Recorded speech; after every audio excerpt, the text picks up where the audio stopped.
जय हिंद साथियों, स्वागत है आपका इस यूट्यूब चैनल परफेक्ट प्रैक्टिस पे।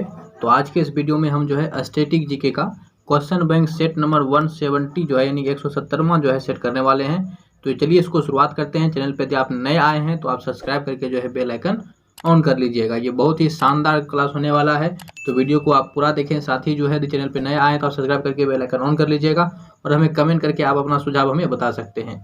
तो चलिए शुरू करते हैं। जैसे कि आप स्क्रीन पर देख रहे हैं फर्स्ट क्वेश्चन कि राष्ट्रपति के विरुद्ध महाभियोग लेने से संबंधित प्रक्रिया का प्रावधान भारतीय संविधान में निम्नलिखित में से किस अनुच्छेद में किया गया है। तो महाभियोग की चर्चा जो है किस अनुच्छेद में है ये आपको बताना है। ठीक है, तो इसका करेक्ट आंसर क्या बनेगा हमारा? इसका करेक्ट आंसर बनेगा अनुच्छेद 61 में जो है राष्ट्रपति के महाभियोग का चर्चा किया गया है। तो ऑप्शन जो है हमारा सी बनेगा। अब यहाँ से जो है संबंधित कई सारे क्वेश्चन यहाँ पे बन सकता है राष्ट्रपति से संबंधित, उसको ध्यान रखिएगा। देखिए राष्ट्रपति का जो हमारे यहाँ पे आता है सबसे पहला अनुच्छेद, वो आता है अनुच्छेद 52। अनुच्छेद 52 में ही राष्ट्रपति के बारे में कहा गया है और इसमें क्या क्या कहा गया ये ध्यान रखिए। पहली बात तो जो राष्ट्रपति होगा वो देश का संवैधानिक प्रधान होगा, और दूसरी बात जो राष्ट्रपति होगा ये भारत का जो होगा यानी कि भारत का क्या होगा, देश का फर्स्ट नागरिक होगा। ये भी अनुच्छेद 52 में ये सम्मिलित है। यहीं पे जो है आपका इसके बाद अनुच्छेद 53 को आपको ध्यान रखना है। अनुच्छेद 53 में कहा गया है कि राष्ट्रपति जो होगा वो भारतीय संघ का क्या होगा, वो कार्यपालिका प्रधान होगा। जो कार्यपालिका की जो शक्तियां हैं वो किसमें निहित होगी, तो वो राष्ट्रपति में ही कार्यपालिका की शक्ति निहित होगी। वहीं पे दूसरा अनुच्छेद आपका अनुच्छेद 54 होता है, जिसमें जो है राष्ट्रपति के लिए जो है राष्ट्रपति के निर्वाचन के लिए जो है निर्वाचन मंडल का जो है यहाँ पे चर्चा किया गया है। और अनुच्छेद 55 में जो है निर्वाचन की प्रक्रिया का उल्लेख जो है ये अनुच्छेद 55 में कहा गया है। ठीक है, ये ध्यान रखिएगा। और इसका जो निर्वाचन की प्रक्रिया किस प्रक्रिया के द्वारा होता है, तो इसमें जो होता है एकल संक्रमणीय पद्धति के माध्यम से राष्ट्रपति का निर्वाचन होता है। और इसमें ध्यान रखिएगा दोस्तों कि अनुच्छेद 61 में क्या लगते हैं हम लोग यहाँ पे, राष्ट्रपति के महाभियोग। वहीं पे एक अनुच्छेद 72 होता है जिसमें जो है राष्ट्रपति के पास जो है क्षमा दान की शक्ति है। तो इतने अनुच्छेद तो आप राष्ट्रपति से संबंधित जरूर याद रखिएगा।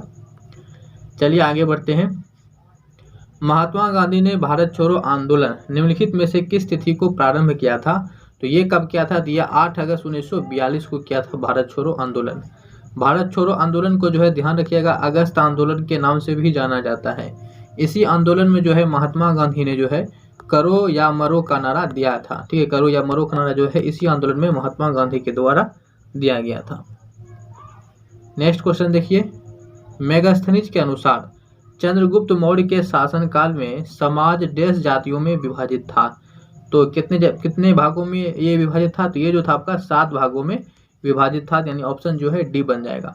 अब साथियों ध्यान रखिएगा कि मेगास्थनीज से संबंधित भी जो है हमारे कुछ क्वेश्चन बनते हैं, उसको आप ध्यान रखिएगा। पहली बात तो मेगास्थनीज किस देश के थे? तो ये यूनान के थे। तो आपसे पूछा जाएगा कि यूनानी यात्री का नाम बताइए, तो मेगास्थनीज हो जाएगा। मेगास्थनीज का जो है आपसे पुस्तक के बारे में कई बार पूछा जाता है, इसकी पुस्तक कौन सा है? तो इंडिका जो है ये मेगास्थनीज का पुस्तक है। ठीक है, कौन सी पुस्तक है? इंडिका। आपसे ये भी पूछा जाता है कि किसके शासनकाल में जो है ये आया था? तो ये चंद्रगुप्त मौर्य के शासनकाल में जो है मेगास्थनीज यहाँ पे आया था एक राजदूत के तौर पे। तो आप इसको ध्यान रखना है आपको। वीडियो को जो है आप लाइक जरूर कर दीजिएगा। आपके लाइक से जो है हमें काफ़ी मोटिवेशन मिलता है, और हो सके तो आप लाइक से ज़्यादा अच्छा होगा कि आप एक कमेंट अच्छा सा कमेंट करें ताकि हम और भी ज़्यादा मोटिवेट हो सके। चलिए यहाँ क्वेश्चन है आपके सामने, आदि पर्व निम्नलिखित में से किस ग्रंथ का एक भाग है? तो आदि पर्व जो है किस ग्रंथ का एक भाग है ये बताना है। तो आदि पर्व किसका ग्रंथ का भाग है? तो ये जो है आपका महाभारत का एक भाग है, महाभारत का। अब यहाँ से जो है आपसे इसके कई बार जो है रचनाकार पूछा जाता है कि बताइए महाभारत का रचनाकार कौन है?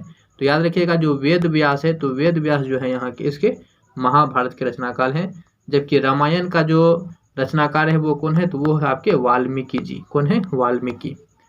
सामवेद जो है ये आपका म्यूजिक से संबंधित है। किससे? म्यूजिक से। कुल जो है आपको पता हुआ कुल 4 वेद हैं। यदि आपको चारों वेद का नाम याद है तो आप जो है कमेंट बॉक्स में जरूर चारों का नाम हमें बताएं। मुंबई में गेटवे ऑफ इंडिया का निर्माण कार्य निम्नलिखित में से किस वर्ष में प्रारंभ हुआ? तो गेटवे ऑफ इंडिया का जो निर्माण कार्य प्रारंभ हुआ था वो कब हुआ था? ये आपका हुआ था 1911 ईस्वी में। कब? 1911 ईस्वी में हुआ था। अब देखिए पहली बात तो ये ध्यान रखिएगा, कई बार क्वेश्चन सिंपल सा पूछ लेता है कि गेटवे ऑफ इंडिया किस राज्य में स्थित है। तो ये जो कहाँ हो जाएगा? महाराष्ट्र में स्थित है। महाराष्ट्र यानी कि मुंबई में है। ठीक है। अब यहाँ पे जो है ये भी ध्यान रखिएगा, गेटवे ऑफ इंडिया जो है किस लिए बनवाया गया था। तो ये जो था आपका ब्रिटिश साम्राज्य जो था जॉर्ज पंचम, तो जॉर्ज पंचम के स्वागत में जो है ये आपका ये बनाया गया था गेटवे ऑफ इंडिया। हाँ चलिए, तो आशा करता हूँ आपको अच्छा लगा होगा, समझ गए होंगे आप। तो चलिए आगे बढ़ते हैं। तो आगे हमारे पास क्वेश्चन क्या है कि निम्नलिखित में से किस विद्रोह का नेतृत्व सुरेंद्र साय के द्वारा जो है किया गया था। तो सुरेंद्र साय के द्वारा जो है ये आपको किस विद्रोह का नेतृत्व किया गया था। तो ये जो है आपका संबल विद्रोह का नेतृत्व किया गया था। कौन सा विद्रोह का? संबल विद्रोह का नेतृत्व किया गया था। ठीक है। अब संबल विद्रोह ये कब हुआ था? तो ये जो है 1857 का ही एक हिस्सा है, तो इसको आप ध्यान रखिएगा। और ये किस राज्य में हुआ था ये आपसे पूछा जा सकता है, तो ध्यान रखिएगा ये जो है आपका उड़ीसा राज्य में हुआ था।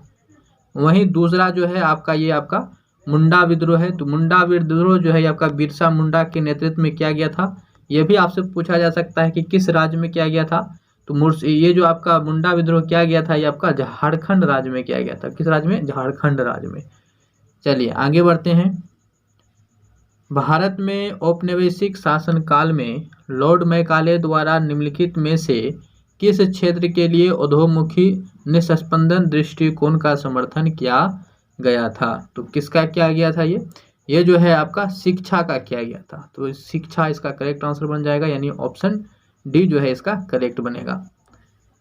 मानस नदी निम्नलिखित में से किस पड़ोसी देश से भारत में सीधे प्रवेश करती है। तो मानस नदी जो है किस देश से भारत में प्रवेश करती है। मानस नदी जो है ये आपका भूटान से जो है ये भारत में प्रवेश करती है। भूटान की राजधानी जो है ध्यान रख सकते हैं आप, भूटान की राजधानी जो है ये थिम्फू है। वहीं बांग्लादेश की जो राजधानी है कहाँ है? तो ढाका जो है ये बांग्लादेश की राजधानी है। और इसी ढाका में जो है आपको ध्यान रखिएगा कि जो आपका मुस्लिम लीग था, मुस्लिम लीग की स्थापना भी ढाका में ही हुआ था, 1906 ईस्वी में हुआ था। ठीक है। म्यांमार की राजधानी जो है आपका ये नापिडो है। म्यांमार को पहले जो है बर्मा के नाम से जाना जाता था। म्यांमार में एक जगह है आपका रंगून, तो रंगून में ही जो है आपका मोहम्मद शाह जफर का क्या है? मकबरा है। नेपाल के बारे में भी आप कुछ चीज़ें ध्यान रख सकते हैं कि नेपाल की जो राजधानी है, पहली बात कहाँ है? ये काठमांडू है। नेपाल के जो आपका यहाँ पे पूछा जाता है कई बार कि बताइए नेपाल का राष्ट्रीय पशु क्या है। तो राष्ट्रीय पशु क्या है यहाँ की? तो गाय है। अब आप समझ सकते हैं कि क्यों पूछा जाता है कि नेपाल का राष्ट्रीय पशु क्यों इम्पोर्टेंट हो जाता है, क्योंकि इसके राष्ट्रीय पशु क्या है? गाय है। और हमारे यहाँ गाय को जो है माता की दर्जा दिया जाता है, इसलिए क्या है ये इम्पोर्टेंट हो जाता है। नेपाल का पशु को आप याद रखेंगे, जिसकी राजधानी कहाँ है? काठमांडू है। चलिए ध्यान है आगे क्वेश्चन आपके सामने कि सीना नदी निम्नलिखित में से किस नदी प्रणाली की एक महत्वपूर्ण नदी है। तो सीना नदी किस नदी प्रणाली का एक महत्वपूर्ण हिस्सा है। तो आपके सामने ये ऑप्शन 4 है, गोदावरी, ताप्ती, कृष्णा, नर्मदा। तो इसका जो करेक्ट आंसर बनेगा वो हमारा ऑप्शन सी बनेगा। जो सीना नदी है वो हमारा कृष्णा नदी का क्या है? एक प्रमुख ही नदी है। ठीक है। तो ऑप्शन हमारा सी इसका करेक्ट बनेगा। वीडियो को जो है आप लोग थोड़ा शेयर कर दीजिए, शेयर कर दीजिएगा, थोड़ा सा हमारा सपोर्ट हो जाएगा। तो हमारे सपोर्ट करने के लिए आप थोड़ा सा वीडियो को शेयर वगैरह कर दिया कीजिए। और जो भाई साहब नए आते हैं तो वो इसको जो है सब्सक्राइब कर लीजिए। सब्सक्राइब करने से आपका किसी प्रकार का लॉस नहीं है, लेकिन हमारा थोड़ा सा मदद हो जाएगा। चलिए आगे देखिए। पी हरिकृष्णा निम्नलिखित में से किस खेल में अंतर्राष्ट्रीय स्पर्धाओं में भारत का प्रतिनिधित्व करते हैं। तो किस खेल में जो है ये आपको बताना है कि श्री हरिकृष्णा किस में करते हैं। ऑप्शन आपके सामने है, तीरंदाजी, तैराकी या निशानेबाजी या शतरंज। तो इसका जो करेक्ट आंसर बनेगा वो आपका क्या बन जाएगा? शतरंज जो है इसका करेक्ट आंसर बन जाएगा। शतरंज क्या जो है ग्रैंड मास्टर कहा जाता है किसको? तो ध्यान रखिएगा, विश्वनाथ आनंद को जो है शतरंज का ग्रैंड मास्टर कहा जाता है। ठीक है। चलिए आगे देखते हैं क्वेश्चन। नदियों को जोड़ने के कार्यक्रम के अंतर्गत डैश नदी से केन नदी को जोड़ने का कारण निर्माणाधीन है। तो किस नदी को जो है यहाँ पे केन नदी से साथ जोड़ा जा रहा है ये आपको बताना है। तो आपके सामने यहाँ पे 4 ऑप्शन है, महानदी, चंबल, काली सिंधा और बेतवा नदी। तो इसका जो हमारा सही आंसर बनेगा वो क्या बन जाएगा, बेतवा नदी जो है इसका सही आंसर बन जाएगा। चलिए आगे क्वेश्चन देख लीजिए, राजस्थान के निम्नलिखित में से किस स्थान पर जो है प्रसिद्ध बेनेश्वर मेला आयोजित किया जाता है। तो राजस्थान में जो है ये बेनेश्वर मेला लगता है, लेकिन किस स्थान पे लगता है ये आपको बताना है। आपके सामने ये 4 ऑप्शन है, जयपुर, माउंट आबू, अलवर और डुंगरूपुर। तो इसका जो करेक्ट आंसर बनेगा वो हमारा डुंगरूपुर बनेगा। डुंगरूपुर में जो है बेनेश्वर मेला आयोजित किया जाता है, जो कि राजस्थान का हिस्सा है। देखिए जितना यहाँ पे लिखा हुआ है सबका सब क्या है, राजस्थान का ही हिस्सा है। ध्यान रखिएगा, कई बार जो है आपसे पूछा जाता है कि माउंट आबू कहाँ स्थित है। तो माउंट आबू जो है ये कहाँ है, ये आपका राजस्थान में है। माउंट आबू कहाँ है, तो ये राजस्थान में है। राजस्थान की राजधानी कहाँ है, तो जयपुर जो है राजस्थान की राजधानी है। और जयपुर को जो है यहाँ पे गुलाबी शहर कहा जाता है। तो गुलाबी शहर किस शहर को कहा जाता है, तो ये जयपुर को कहा जाता है। एक होता है आपका गुलाबों का शहर, तो गुलाबों का शहर जो है ये आपका चंडीगढ़ को कहा जाता है। निम्नलिखित में से कौन सा हार्मोन आपातकालीन परिस्थितियों के प्रति हमारी प्रतिक्रिया को सक्षम बनाता है। अब यहाँ पे आपातकालीन परिस्थितियों के कौन सा हार्मोन करता है, आपके सामने ये 4 ऑप्शन है, थायरोक्सिन, ऑक्सीटोसिन या टेस्टोस्टेरोन या फिर एड्रीनेलिन। तो यहाँ पे जो है हमारा जो सही आंसर बन जाएगा वो क्या बन जाएगा, एड्रीनेलिन जो है हमारा यहाँ पे सही आंसर बन जाएगा।